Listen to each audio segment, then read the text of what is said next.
Okay, folks, since you're still with us, let's continue.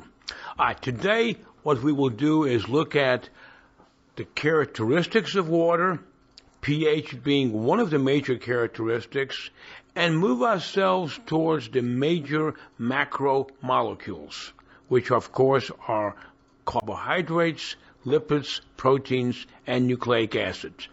Now, since we discussed last time the basic characteristic of the water molecule being a polar molecule, it gives it certain important properties that allows life to continue.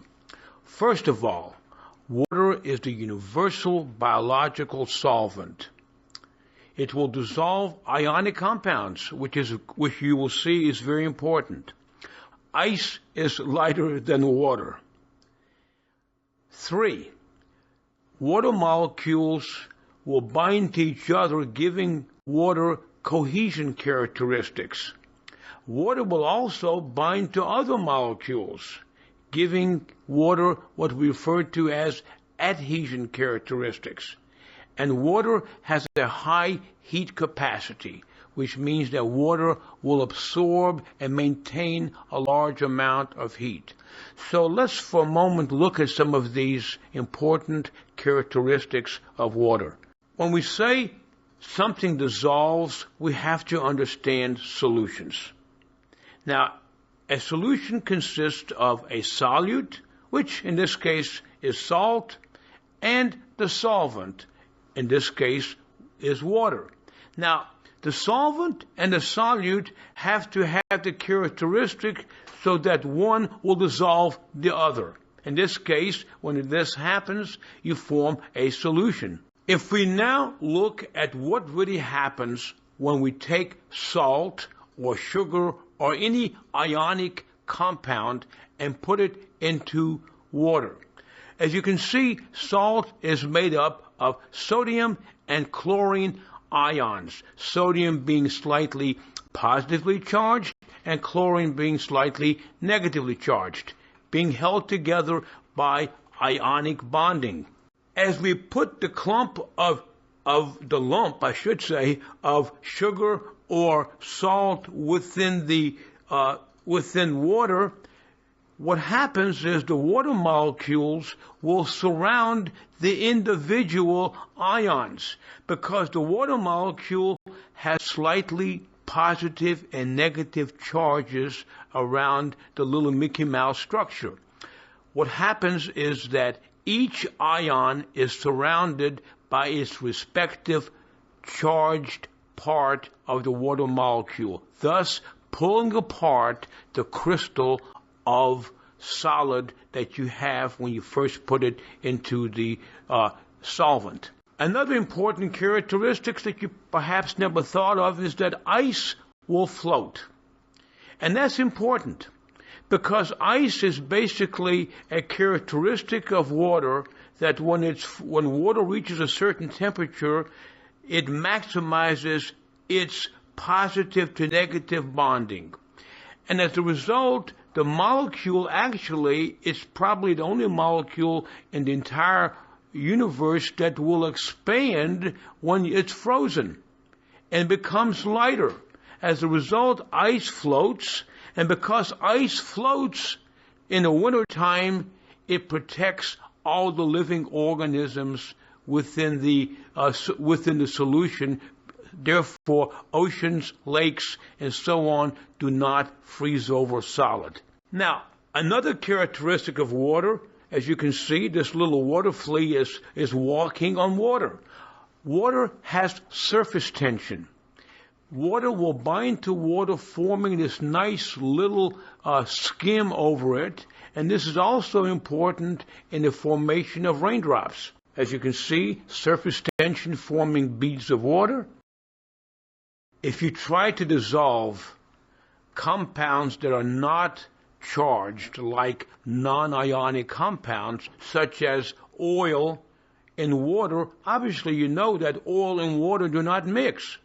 And the reason they do not mix is because the water molecule does not have a charged part of the oil to grab a hold of and pull apart and put it into solution.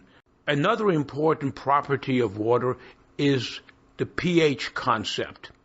Now, water, perhaps one molecule in 10 million, will dissociate spontaneously to form two ions. The hydrogen ion, as you can see on your right, and the OH, the hydroxyl ion. Now, any solution of water will have a balance of hydrogen ions and hydroxyl ions. Depending which you have will determine the pH. So the pH is really a measure of the hydrogen ion concentration. Now, we have put the pH into a scale of 1 through 14. pH 7 being neutral, pH above 7 being basic, pH below 7 being acidic. The chart that you see shows you on the left, you're looking at the hydrogen ion concentration going from the top being very high, going to the bottom being very low. To the right, you see the hydrogen ion concentration has been converted to a pH unit. Now, this is a concept that many folks have a difficult time understanding, that the higher the hydrogen ion concentration, the lower the pH. And the lower the hydrogen ion concentration, the higher the pH. So look on the top. You see that a hydrogen ion concentration of 10 to the 0 has a pH of 0 and is extremely acidic. Hydrochloric acid has a hydrogen ion concentration of 10 to the minus 1, but a pH of 1. And on we move, you can see lemon juice has a pH of 3, and as you move through, you can see that we get to water, and we have neutral. Water has a pH. Clear, pure water will have a pH of 7. And as you move through further, you can see that you get down to basic compounds like sodium compounds, baking soda, bleach, lye. All of them have extremely, extremely high pHs.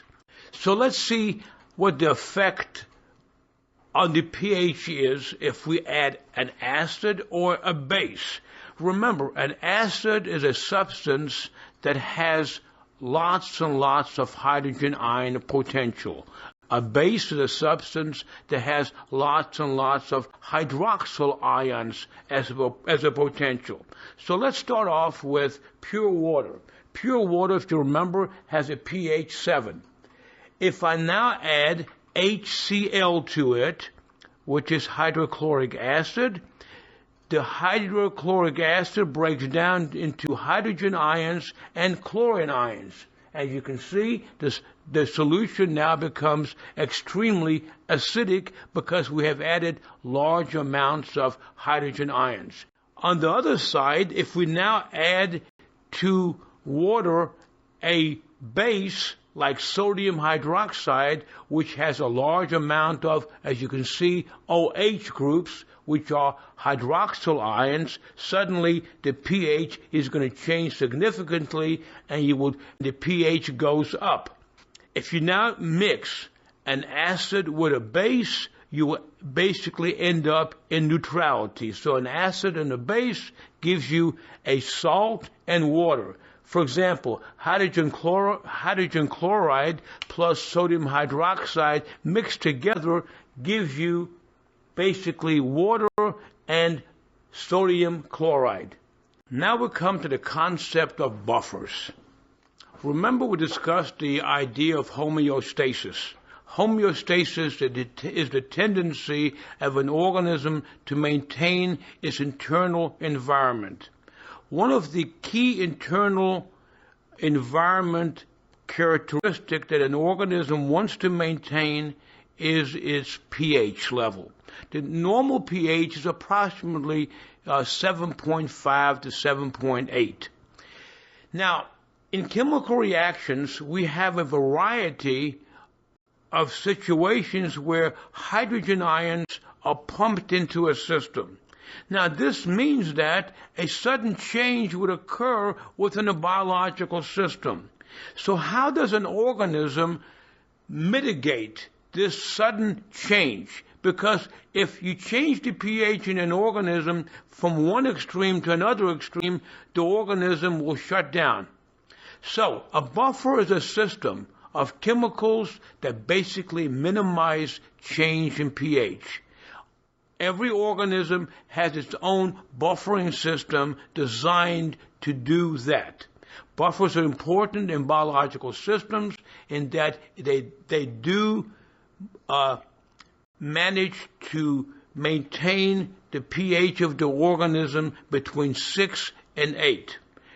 Alkaline and acid states can develop very rapidly, leading to the death of an organism.